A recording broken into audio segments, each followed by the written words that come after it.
மேடையை சிறப்பிக்க வைக்க இறுதி பேச்சாளராக பயணம் பெறக்கூடிய தஞ்சாவூர்லேருந்து வருகை புரிந்திருக்கும் வேளாதி ஐயா அவங்க முறையாக நம்ம இதெல்லாம் ஜோதிட கருத்துக்களை பதிவு பண்ண வருக வருகை என வரவேற்கிறோம். மரியாதைக்குரிய அகத்திரியர் ஜோதிட நிலையத்தினுடைய நிறுவனர் ஐயா ரவீஷ் ஜெயக்குமார் ஐயா அவர்களே, மற்றும் எனக்கு முன்னாடி பேசி அமர்ந்திருக்கின்ற ஜோதிட ஜாம்பவான்களே, எனக்கு முன்னாடி பேசிய பட்டாட்சியர் ஐயா அவர்கள் மிக சிறப்பாக பேசினார்கள். ராகு கேது எப்படி, பிரபஞ்சம் எப்படி, திதி எப்படி, கரணம் எப்படி, எல்லா விவரத்தையும் சொன்னார்கள். இதுவரைக்கும் பேசியவர்கள் அனைவருமே ஜோதிட கருத்துக்கள் மக்களுக்கு போய் சேர வேண்டும். பிரபஞ்சம் பிரபஞ்சம் பிரபஞ்சம் பிரபஞ்சம் இல்லாமல் நாம் கிடையாது. பிரபஞ்சம் இருந்தால்தான் இந்த இடத்தில் நாம் உரையாற்ற முடியும். அனைத்து ஜோதிடர்களும் இன்னைக்கு ஒரு மண்டபத்திலே உறங்கிக் கொண்டிருக்கின்றோம் என்று சொன்னால் ஜோதிடம் இல்லாமல் இல்லை. ஆகையால் ஜோதிடம் வாழ்க, ஜோதிடம் வளர்க என்று கூறி என்னுடைய சிறு உரையை துவக்குகின்றேன். அடியேன் பேச வந்த தலைப்பு என்ன என்று சொன்னால், ஆறாம் பாவகத்தின் ஒரு ஜாதகத்தில் ஆறாம் பாவகத்தின் நன்மைகளும் தீமைகளும் எப்படி வேலை செய்கிறது, அது எந்த கிரகம் இருந்தாலும் சரி அதனுடைய தன்மையைத்தான் எடுத்துரைக்க வந்திருக்கின்றேன். ஆறாம் பாவகம் எப்பொழுதும் வெற்றி என்ற ஒரே சிந்தனையில் செல்வதால் வாழ்க்கைக்கு தேவையானதை மட்டும் ஈடுபடும் ஒரு நபராக ஜாதகர் இருப்பார். நன்மைகள் என்று எடுத்துக்கொண்டால் எப்பொழுதும் வெற்றி என்ற ஒரு நோக்கத்தோடு தான் அந்த ஜாதகர் இருப்பார். எந்த ஒரு பிரச்சனையையும் தன்னந்தனியாக நின்று சமாளிக்கும் ஆற்றல் மிக்க திறமைசாலியாக இருப்பார். ஒரு கூட்டத்தின் நடுவே இருந்தாலும் கூட தன்னை தனியாக நிலைநிறுத்த வேண்டும் என்று நினைப்பதால் எப்போதும் மற்றவரை விட அதிக திறமையை வளைத்துக் கொள்ள ஆசைப்படுவார். மற்றவரை வீழ்த்தி வெற்றி பெறுவதில் வல்லவராகவும் இருப்பார். தன் தேவையை மட்டும் பெரிதாக எண்ணி செயல்படும் குணமுள்ளவராகவும் ஜாதகர் இருப்பார். தன்னுடைய குடும்பம் என்ற தனித்தன்மையை விலக்கி பிறரை மற்ற சமூகத்தை பார்க்க ஆர்வமுடன் இருப்பார். வாழ்க்கையில் வெற்றியடைய விடாமுயற்சியும் செய்வார்கள். தன்னுடைய வேலையை சிறப்பாகவும் தனித்தன்மையாகவும் முடித்து காட்டுவார்கள். அனைவரும் செல்லும் பாதையில் செல்லாமல் தனக்கென்று ஒரு பாதையை வகுத்து அதில் வெற்றியும் அடைவார்கள். வாழ்க்கையில் வெற்றியாளராக விளங்க விடாமுயற்சி மேற்கொண்டு தனித்தன்மையுடன் பல திறமைகளை வளர்த்துக் கொள்வார்கள். எப்பொழுதும் காரியத்தில் மட்டும் கவனம் செலுத்தி அதில் உறுதியுடன் இருப்பார்கள். ஒரு செயலை அதிரடியாக செய்வதில் வல்லவராகவும் இருப்பார்கள். அந்த ஜாதகர் வெற்றி என்ற ஒரே நோக்கத்தில் பயணம் செய்வதால் அவர் நிச்சயம் வெற்றி அடைவார்கள். ஆட்சி, ஆளுமை குணம் இவர்களை நிறைந்திருக்கும், இவர்களிடம் அதிகம் நிறைந்திருக்கும். அதே சமயம் பிறரை அடக்கி ஆள வேண்டும் என்று முடிவெடுத்து அதிலும் ஆளுமை திறனையும் பெறுவார்கள்.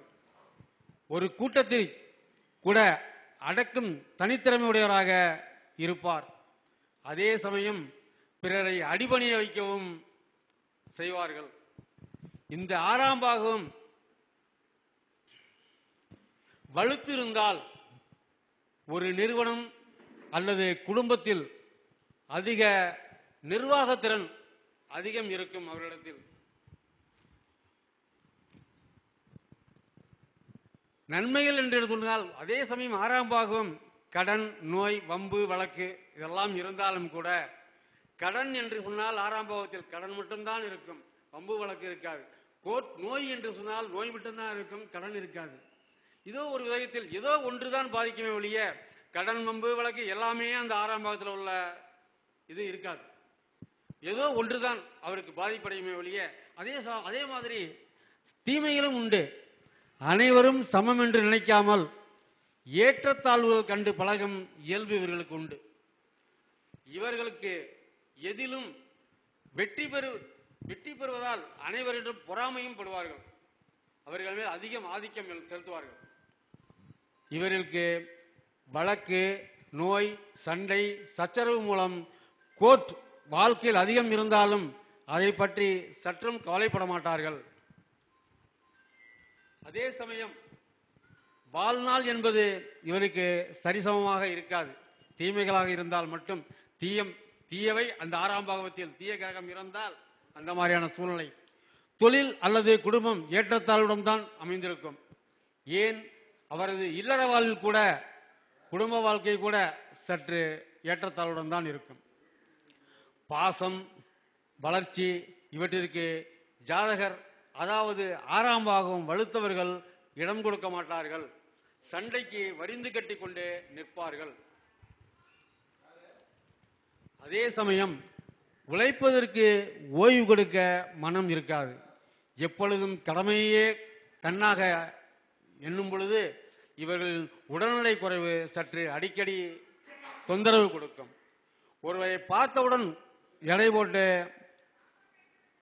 இவர்களுக்கு அந்த எடை போடக்கூடிய தன்மை இவர்களுக்கு இருக்கும். அனைவருடையும் பேசி பழகி குணத்தை அறிந்து கொள்வார்கள். தன்னை போல் பிறரை நினைக்க மாட்டார்கள். தான் என்ற அகங்காரமும் உண்டு. அதனால் அடுத்தவர்களை எதிரி போன்று நினைக்க கூடியவர்கள். பிறர் செய்த உதவியை பெரிதாக நினைப்பார்கள். அதே சமயம் பெரிதாக நினைக்காமல் தன்னுடைய வேலை முடிந்தவுடன் சரி என்று வேலைக்கு செய்து விடுவார்கள். தன் வேலையை எண்ணி அந்த வேலையை எப்பாடுபட்டாவது முடித்து அதில் அவருடைய திறமை இருக்கும்.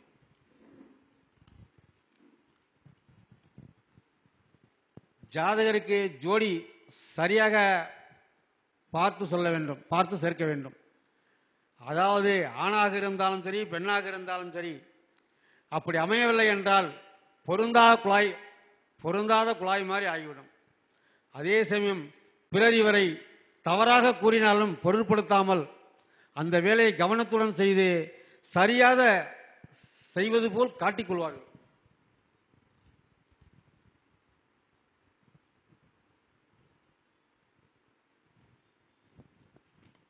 ஒரு செயலை செய்வதற்கு தீர்மானித்த பிறகு அந்த செயலை செய்ய ஆரம்பித்து பின்னர் அதன் விளைவுகளை பற்றி யோசிப்பார்கள்.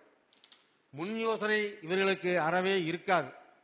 அதே சமயம் குடும்பமாக வாழாது தனியாக வாழ வேண்டும் என்ற எண்ணத்தில் இருப்பார்கள்.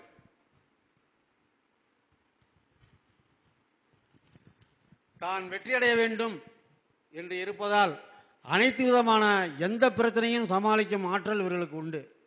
6ஆம் பாகத்தில் இவ்வளவு பிரச்சனைகள் இருந்தாலும் கூட 6ஆம் பாகத்தில் நன்மைகளும் தீமைகளும் உண்டு. எப்பொழுதும் இவர்களுக்கு துணை என்பது கிடைக்காது. தன்னுடைய வேலைகளை தானாக செய்ய வேண்டும் என்ற நினைப்போடு இவர்களுக்கு இருந்து கொண்டே இருக்கும். வாய்ப்பளித்த குரு பகவான் ஐயா அவர்களுக்கு இந்த 6ஆம் பாகத்தினுடைய நன்மைகளையும் தீமைகளையும் எளிமையாக எடுத்து கூறி என்னுடைய சிற்றுரையை முடித்துக் கொள்கிறேன். பேச வாய்ப்பளித்த ஐயா அவர்களுக்கு நன்றி, வணக்கம்.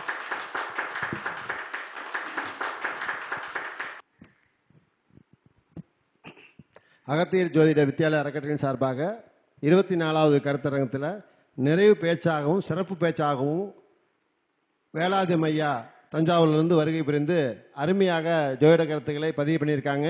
6ஆம் பாவத்தை பற்றி ரொம்ப சிறப்பாக சொன்னாங்க. உண்மையாலுமே அதாவது 6ஆம் பாவமான நோய், கடன், வம்பு, வழக்கு, சண்டை, பிரச்சனை இதை தான் சொல்லிகிட்டு இருப்போம். அதை வெற்றிக்கான பாவகம், சரிங்களா, அப்படிங்கிற விஷயத்தை பதிவு பண்ணியிருக்காங்க. நிச்சயமாலுமே அது உண்மையான விஷயம்.